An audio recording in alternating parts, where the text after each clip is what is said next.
আপনাদের নমস্কার এবং স্বাগতম আবার আমাদের জিম ট্রেনার দেবাশিস দাসকে। আমরা দ্বিতীয় পর্বে চলে এসেছি। দেবাশিসের কাছে আরও অনেক প্রশ্ন আছে আমাদের। দেবাশিসের কাছে জেনে নিচ্ছি, যারা অফিসে ব্যস্ত থাকে, যারা বিজনেস করে, তারা ঘরে বসে কিভাবে নিজেকে ফিটনেস রাখতে পারে তার টিপস আমার একটু দর্শকদেরকে বলুন। হ্যাঁ, যারা অফিসে যান, জিমে যাওয়ার বা এক্সারসাইজ করার সুযোগ পাচ্ছেন না, তাদের প্রথম নজর দিতে হবে খাওয়া দাওয়া। খাওয়া দাওয়ার ক্ষেত্রে কি কি দেখতে হবে? আপনি লবণ 5 গ্রামের বেশি কোনোভাবেই খাবেন না, 5 গ্রামও অনেক, ম্যাক্স টু ম্যাক্স 5 গ্রাম। চিনি না খেতে পারলেই ভালো। তেল যেটা ইউজ হবে 15 থেকে 20 গ্রাম।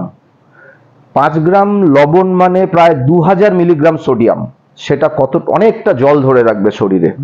তারপরে প্রেসার সংক্রান্ত এটা ওটা বিভিন্ন রকম সমস্যা তো ডেকে আনবে। তাহলে খাওয়ার মধ্যে প্রথমে কন্ট্রোল করতে হবে লবণ, চিনি আর তেল। দেন প্রসেসড এবং বাইরের ফাস্ট ফুড, এগুলো বাদ দিতে হবে জীবন থেকে। তাজা শাক সবজি, ফল মূল, অল্প কার্বোহাইড্রেট, কিছুটা প্রোটিন খেতে হবে। ঘুমোতে হবে 7 ঘন্টা এবং সকালে হোক, সন্ধ্যে হোক, রাতে হোক বেশ কিছুটা ব্রিস্ক ওয়াকিং করতে হবে। যদি আপনি বাইরে ওয়াক করতে না পারেন, আপনি ঘরের মধ্যে একটু জগিং করুন, একটু স্কিপিং করুন, একটু পুশ আপস করুন। আপনাকে একটু করে ঘাম ঝরাতে হবে যাতে আপনার কার্ডিয়াক সিস্টেমটা একটু ফাস্ট হয়।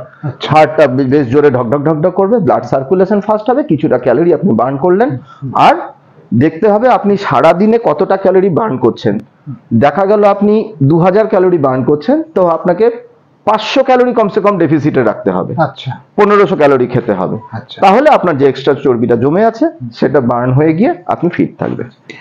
আচ্ছা দেবাশিস, আপনার সব থেকে চ্যালেঞ্জিং ক্লায়েন্ট কোনটা ছিল আপনার মনে হয়েছে ইনি আমার খুব চ্যালেঞ্জিং ক্লায়েন্ট ছিল? হ্যাঁ, আছেন, শিলিগুড়িতে একজন আছেন, এক মারোয়ারি ভদ্রলোক, বয়স এখন প্রায় 70 কাছাকাছি। সেই অভিজ্ঞতাটা একটু আমাদের শেয়ার করুন। তো নামটা জানি না বলা ঠিক হবে কিনা। আচ্ছা, থাক, বলতে হবে না। হ্যাঁ, তো ভদ্রলোক যখন এসেছিলেন আমার কাছে তখন তার 60+।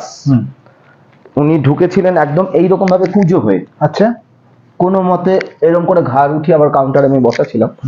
তো বললেন এরকম ব্যাপার স্যার, আমার 20 বছর আগে কার অ্যাক্সিডেন্টে কোমরের হাড় ভেঙে যাওয়ার পর জুড়ে গিয়ে এইরকম হয়েছে।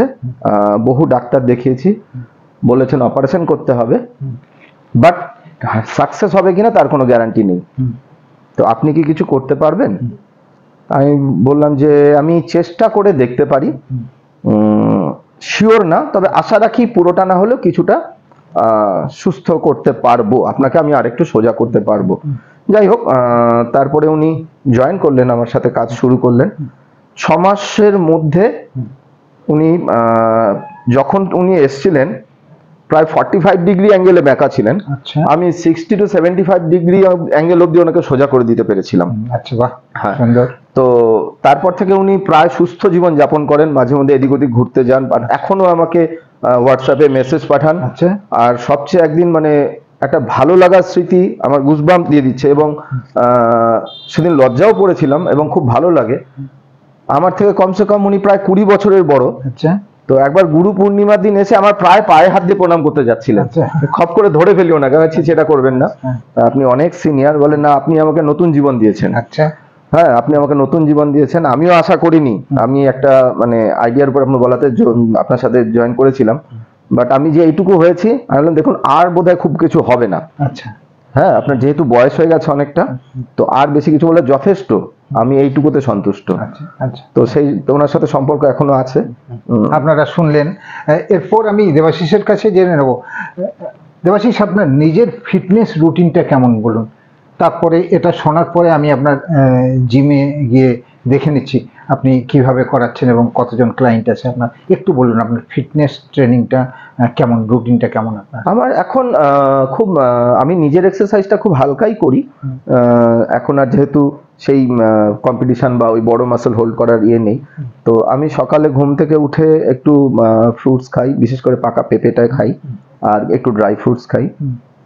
তার কিছুক্ষণ পর ওই কয়েকটা ডিম খাই, খেয়ে জিমে চলে আসি। তারপরে ক্লায়েন্টদের যতটুকু দেখার, যা যা যেখানে যেখানে যেটা যেটা দেখার দেখে নিয়ে আবার কয়েকটা বয়েলড এগ খাই আর একটু ফ্রুটস খাই। লাঞ্চে আমি একটু ভাত খেতে পছন্দ করি, তো ভাত আইদার চিকেন থাকে কিংবা মাছ থাকে, খুব কম তেলে রান্না করা আর কি, ডাল সবজি মাছ অথবা চিকেন দিয়ে একটু ভাত খাই, নর্মাল খাবার খাই।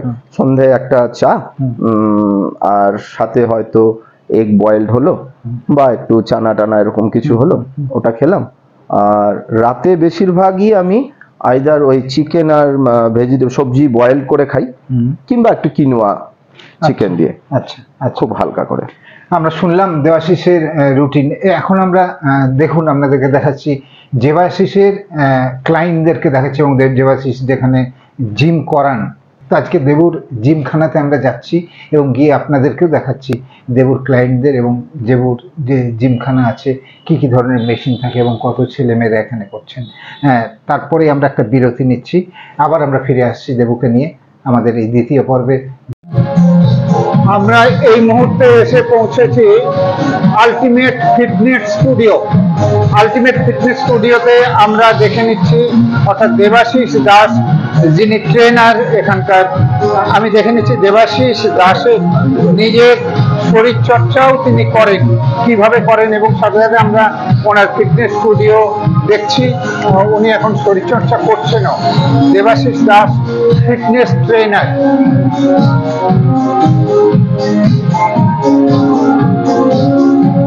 দেবাশিস দাস ফিটনেস ট্রেনার, নিজে শরীরচর্চা করেন, সময় মতো উনি করে নেন।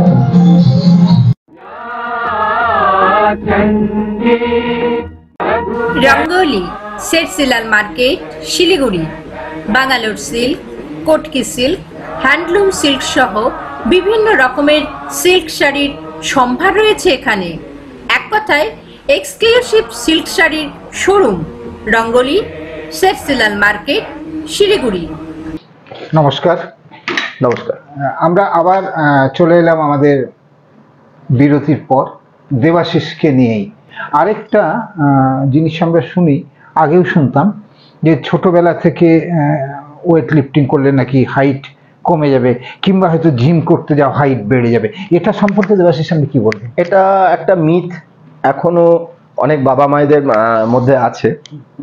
তারা বলেন যে অল্প বয়সে, মানে এখনো 18 বছর হয়নি, আরো গ্রোথ হবে, আরো বাড়বে, এখনই ওয়েট তুললে পারে হাইট আর বাড়বে না, বেটে হয়ে যাবে, গ্রোথ আটকে যাবে।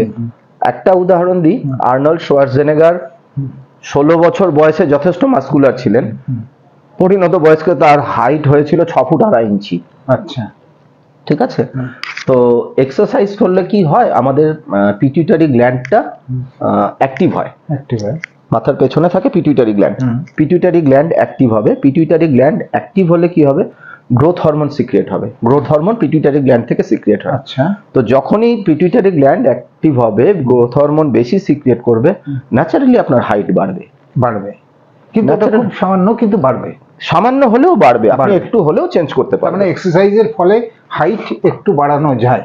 এক্সারসাইজ করে হাইট কমে না, চাইলে কিছু স্ট্রেচিং এক্সারসাইজ, কিছু হ্যাঙ্গিং এক্সারসাইজ, সাথে কিছু মানে যেটাকে আপনার কার্ডিও এক্সারসাইজ করে যাতে ব্লাড সার্কুলেশনটা ফাস্ট হয়, এইসব করে অবশ্যই একটু হলেও হাইট এদিক ওদিক। আমি নিজে 2-1 জনের সাকসেস হয়েছি। আচ্ছা আচ্ছা, আমাদের দর্শকদের জন্য একটা ছোট্ট ফিটনেস চ্যালেঞ্জ আপনি কি দেবেন?